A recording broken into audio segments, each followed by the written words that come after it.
Calculus Unit 4, Lesson 10, Finding Definite Integrals by U-Substitution.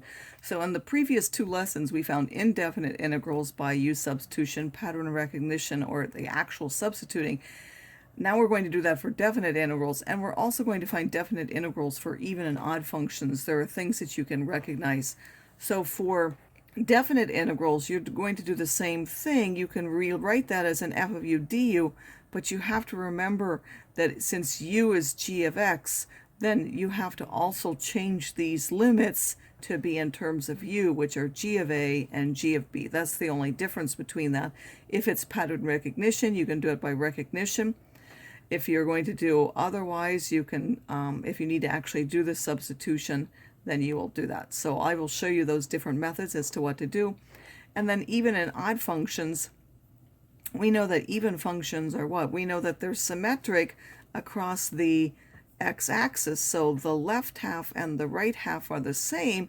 So if we go from minus a to a, and of course these have to be the same, one positive and one negative, then that will be simply double what you would get from 0, and that's because it's symmetric on either side. For an odd function, we know that the right side is the opposite of the left side. So this one would give us a positive area, the part above, and then say the one on the left would be negative, or the other way around. They will cancel each other out because they'll have the same area because they're the same sort of shape on both parts. That's what it means to be odd.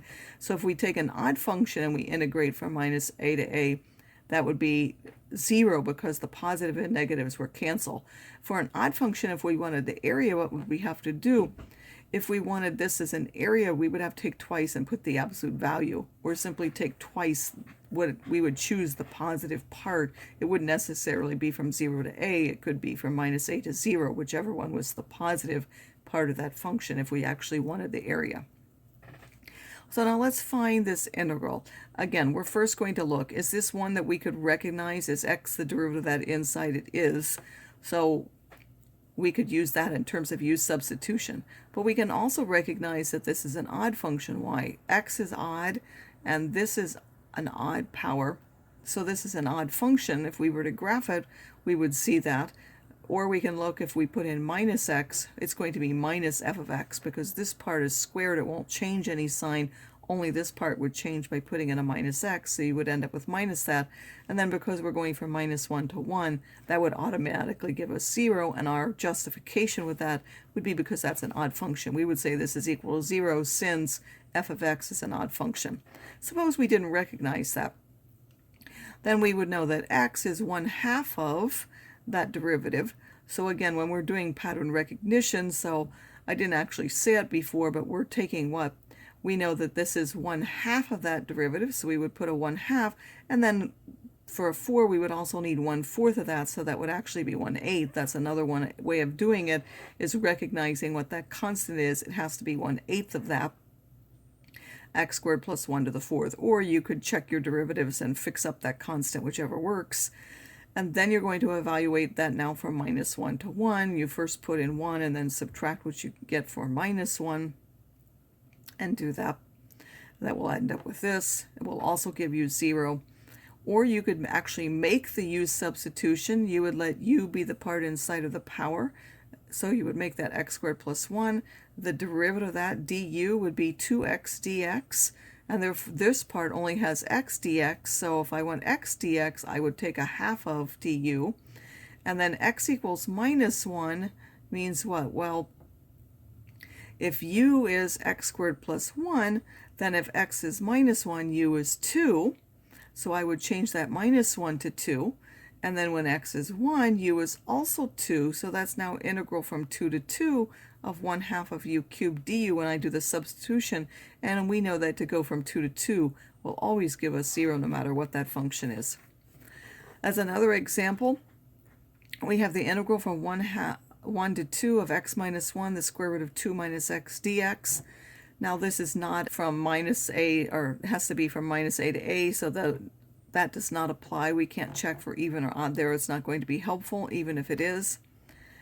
But we're going to make the substitution. Again, you're going to take the part that's underneath the power, which would be the 2 minus x, and then we need to find out what x minus 1 is. Well, first we solve for x. That's 2 minus u, so x minus 1 would be 1 subtracting 1 from that, which is 1 minus u. And then if we take the derivative, du is minus dx, or dx is minus du. And then we're going to make our substitutions for that. Again, x minus 1 is 1 minus u.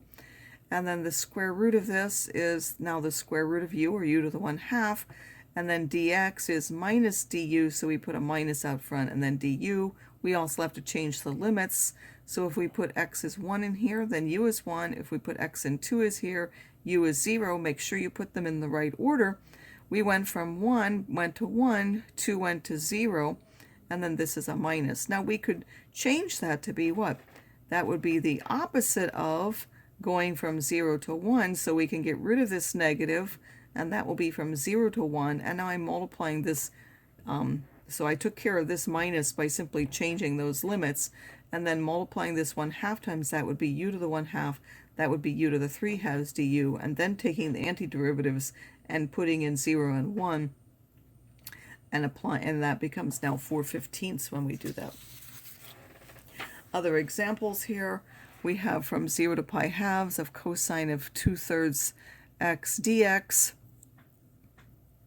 Again, we can actually make that substitution if we wanted to, or we could have fixed that up. Again, however you want to do it, I actually showed you the substitution here, or you could say that the derivative of this is 2/3. There was no 2/3, so you'd have to multiply by the 3/2, so you could actually do the substitution, or just recognize that that's what would have to be. So there would have to be a 3/2 in front of that, and then the derivative of the sine would be the, instead of the cosine, it would go back to the sine, so that would be 3/2 sine of u. You could do that directly. You could have made it 3/2 the sine of 2x, of 3x, and use these limits, or like here I showed, they actually made the substitution. If you actually make the substitution, then you have to change the limits as well. From 0 to pi over 2 becomes 0 to pi over 3. As I said, if you didn't want to change that, if you had the 2x over 3 instead of here in the u, like you didn't actually make the substitution, then this would be from 0 to pi over 2. For this particular one, it says find the area, so you first have to make sure whether that's a non-negative function or not. So if you graph that, you would see that that's non-negative on that whole interval from 0 to 7. So we don't have to split that interval up. Again, we're going to let u be what's underneath that radical sign and make our substitution and change our limits, because we're actually going to make that substitution. So that will give us this particular thing, and then we evaluate each one of those and find that particular area. For this one, this doesn't need u substitution because I'm simply going to multiply the x squared by that, and I could go ahead and do that, or I can look and see if it's an even or an odd function, because it goes from -2 to 2. It is, we're going to check if we put in minus x, that gives us the same as f of x, so that makes that an even function. Because it's an even function, instead of going from -2 to 2, we can just double from 0 to 2. Now, would we have to do this? No. You do not have to do this. If you did from -2 to 2, it would work. You would simply get the same thing twice, so this just makes it a little easier if you recognize that it's an even function. But if you didn't do that, you could still evaluate it. And then this is simply x to the 4th plus x squared, so there's no powers in there. This does not need u substitution in any way. And we simply find its antiderivative of this, which is this, 1/5 of x to the 5th plus 1/3 of x cubed, and evaluate from 0 to 2. And then simply evaluate those.